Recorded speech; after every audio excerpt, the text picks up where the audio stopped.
Hey there, my wedding planning friends, and welcome back to my channel. If this is your first time here, thank you so much for clicking on my video.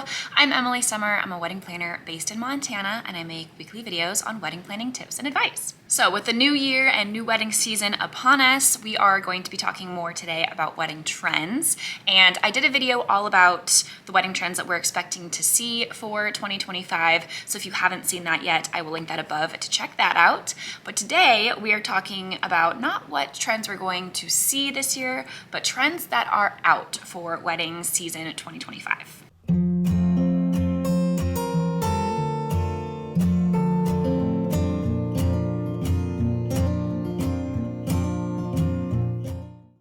Now, just like any trend, if you want to do these things, by all means, include them in your wedding.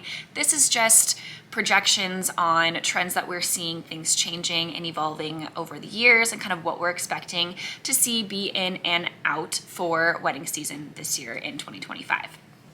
First one is kind of eliminating guest favors. This is something that we've seen kind of diminishing over the years already, but we're seeing almost like a complete halt to kind of just getting rid of having favors at your wedding. So if that's something that you're stressing out about, not wanting to spend the extra money on guest favors or not sure what kind of favors to have at your wedding, you can just get rid of them altogether, and it's not going to be that out of the ordinary. Number two, matching bridesmaids dresses. So like super matching bridesmaids dresses, we are not really expecting to see that much of. What we are seeing is bridesmaids in maybe the same color, but different styles of dresses, or even a lot of different shades of the same color. So I have seen a lot of, maybe you'll pick blue as the color, but then they're all in different shades, different fabrics, and kind of mismatched but still cohesive.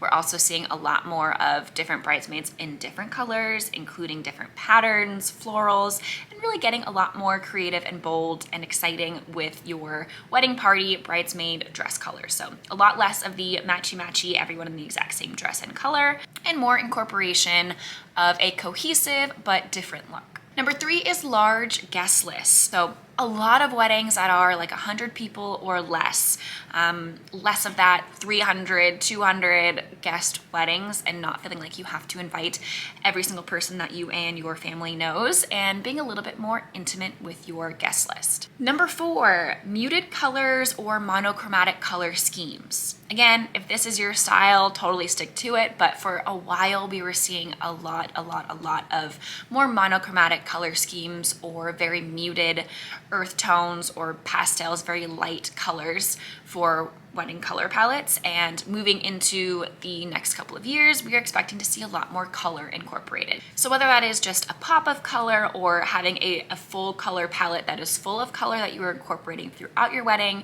bold, bright, patterned colors are definitely in for the 2025 wedding season. Number five is the overuse of plastics or disposables in general. So sustainable wedding trends are on the rise. So couples are trying to eliminate where they can the amount of disposable items. So whether that's disposable florals or think decor that you're going to just toss after the wedding, or disposable drinkware at your bar or wherever that is, including more real china or things that you are able to reuse so that you are eliminating the amount of waste that is produced at the end of your wedding, is a trend that we are totally here for and expecting to see a lot more of this year. Number six, less statement decor and more personalization. So less focus on the kind of maximalist type of decoration and decor, floral installations, and more focus on a little bit more minimalism, but also personalization. So rather than spending a ton of money on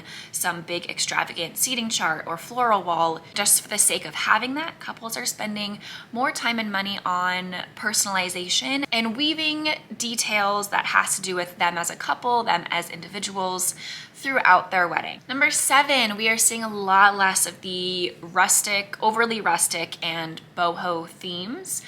Those have kind of had their time and place, and I'm sure we'll still see them trickling throughout, but much less rustic boho styles and more like kind of classic, simple, more elegant themes and styles we are seeing when it comes to just the overall vibe and decor for weddings. Number eight, traditions just for the sake of doing traditions. So Again, this is something that has kind of been diminishing over the years, and we're seeing more couples be a little bit more creative with how they are structuring their wedding day, things they are choosing to do and not do. And traditions are one of those things. So if there are certain traditions that you are supposed to do at your wedding, but they really don't speak to you, they don't make sense to you, we are seeing a lot more couples opt out of these and not choosing to have a tradition in your wedding simply because it is a tradition. So if you don't want to do a bouquet toss, if you don't have a lot of single women at your wedding, if that just makes you uncomfortable, don't do that. That's something that we are seeing increasingly in weddings, is opting out of the bouquet and garter toss.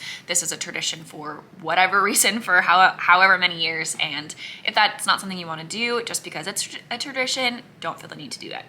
The same thing goes for like parent dances. If you don't have a father figure in your life, you don't want to do the parent dance for whatever reason, don't feel like you have to because you're supposed to, or that's what happens at weddings. Same goes for walking down the aisle. If you want to walk down the aisle by yourself, do that. If you want to walk down the aisle with your mom or your maid of honor, walk down however feels right to you, whatever makes the most sense to you. Don't feel like you have to follow these traditions just because they're traditions. And finally, posed photography. Of course, you're always going to have those portraits with your family members just so that you can make sure that you have that documented on your wedding day. But outside of these family portraits, we are seeing a lot less pose photography in general. That's pretty much the only chunk of time that things are really going to be posed and portrait style.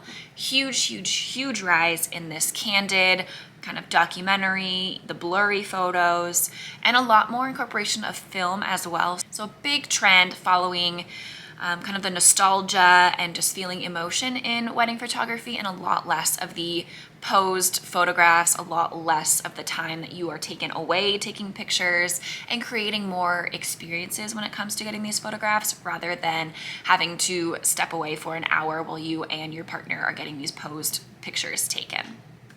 I am totally here for. So those are the trends that are out for 2025 and things that we are expecting to see kind of dwindle over the next few years. I'd love to hear what trends you are excited about, things that you are planning on incorporating in your 2025 wedding. And hopefully you found this video helpful. If you did, please like and subscribe to get weekly videos on wedding planning tips and advice, and we'll see you next week.